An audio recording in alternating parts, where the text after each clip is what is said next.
താൻ കല്യാണം കഴിച്ചു കൊണ്ടുവരുന്ന മുഴുവൻ പെൺകുട്ടികളെയും ഫസ്റ്റ് നൈറ്റ് കഴിഞ്ഞ് തന്നെ കൊന്നുകളഞ്ഞിരുന്ന ക്രൂരനായ രാജാവിന് മുന്നിൽ മണവാട്ടിയായെത്തിയ ഷഹർസാദ കഥ പറഞ്ഞു 1001 രാവുകൾ പിന്നിട്ടത് നമ്മൾ വായിച്ചിട്ടുണ്ടല്ലോ. കഥ എങ്ങനെ മനുഷ്യനെ സ്വാധീനിക്കുന്നു എന്നതിൻ്റെ ഏറ്റവും ഉദാത്തമായ ഉദാഹരണങ്ങളാണിതെല്ലാം. ആട്ടിൻകൂട്ടത്തിനിടയിൽ ജീവിച്ച് താനൊരാടാണെന്ന് തെറ്റിദ്ധരിക്കുകയും ഒരുപാട് കഴിഞ്ഞതിനു ശേഷം മാത്രം താൻ പുലിയാണെന്ന് മനസ്സിലാവുകയും ചെയ്ത ഒരു പുലിക്കുഞ്ഞിന്റെ കഥ നിങ്ങൾ കേട്ടിട്ടുണ്ടോ? ഇതുപോലെ ഒന്നിനും താല്പര്യമില്ലാത്തവൻ എന്ന് വിധിയെഴുതപ്പെട്ട കുഞ്ഞു സിദ്ധാർത്ഥൻ വേണമായിരുന്നോ ഇതെന്ന് അവന്റെ അച്ഛനോട് തന്നെ പരിഹാസ്യരൂപേണ സിദ്ധാർത്ഥന്റെ ടീച്ചർ ഒരിക്കൽ ചോദിച്ചിട്ടുണ്ട്. സിദ്ധാർത്ഥൻ പിന്നീട് കഥ കേട്ട് ഒരു വലിയ നല്ല മനുഷ്യനായി സ്വയം തിരിച്ചറിഞ്ഞവനായി തീരുകയാണ്.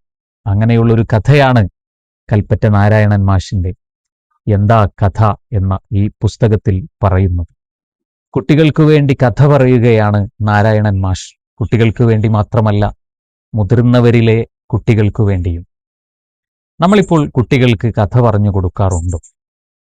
നമ്മൾ കൊച്ചു നാളിൽ കേട്ട കഥകളേക്കാൾ മധുരതരമായി നമ്മൾ എന്തെങ്കിലും ഓർക്കുന്നുണ്ട്? യഥാർത്ഥത്തിൽ കുട്ടികളിലും വലിയവരിലുമൊക്കെ നന്മയുടെ സന്ദേശങ്ങൾ ഉറപ്പിക്കാൻ ഏറ്റവും മികച്ചതാണ് കഥകൾ, നന്മയുള്ള കഥകൾ. ഒട്ടേറെ പാഠങ്ങൾ, ഫിലോസഫികൾ ഈ ചെറുതെന്നു തോന്നുന്ന പുസ്തകത്തിൽ വളരെ ഗഹനമായി നാരായണൻ മാഷി ഉൾക്കൊള്ളിച്ചിട്ടുണ്ട്. വീടുണ്ടാക്കുന്നത് എങ്ങനെയെന്ന് അന്വേഷിച്ചിറങ്ങുന്ന 2 ചെറുപ്പക്കാർ. അവരോടൊരു ആന പറയുകയാണ്, എൻ്റെ കാലു കണ്ടില്ലേ നിങ്ങൾ? ഞാൻ ഇത്രയും കരുത്തോടെ എഴുന്നേറ്റ് എത്രയും സമയം നിൽക്കുന്നത് ഈ കാലുകളുള്ളത് കൊണ്ടാണ്. അതുകൊണ്ട് വീടുണ്ടാക്കുമ്പോൾ ആദ്യം കാലുകളാണ് ഉണ്ടാക്കേണ്ടത്. ഇത്രയും ശക്തമായ കാലുകൾ ഉണ്ടാക്കൂ എന്ന് അവരെ പഠിപ്പിക്കുകയാണ്. പ്രകൃതിയിലേക്ക് ഇറങ്ങി പലതും അന്വേഷിക്കുന്ന അവർക്ക് പ്രകൃതിയിൽ നിന്ന് തന്നെ ഒരുപാട് ഉത്തരങ്ങൾ കിട്ടുകയാണ്.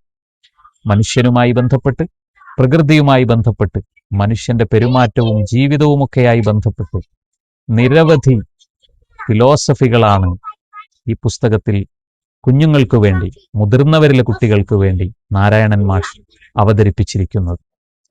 ഫാക്റ്റുകൾ നമുക്ക് ഇൻഫർമേഷൻസ് ആണ് നൽകുന്നതെങ്കിൽ സ്റ്റോറീസ് നമുക്ക് ട്രാൻസ്ഫോർമേഷൻ ആണ് നൽകുന്നത്. അതുകൊണ്ട് ഇനിയും കഥകൾ കേൾക്കാം, കഥ വായിക്കാം, കഥ പറഞ്ഞു കൊടുക്കാം.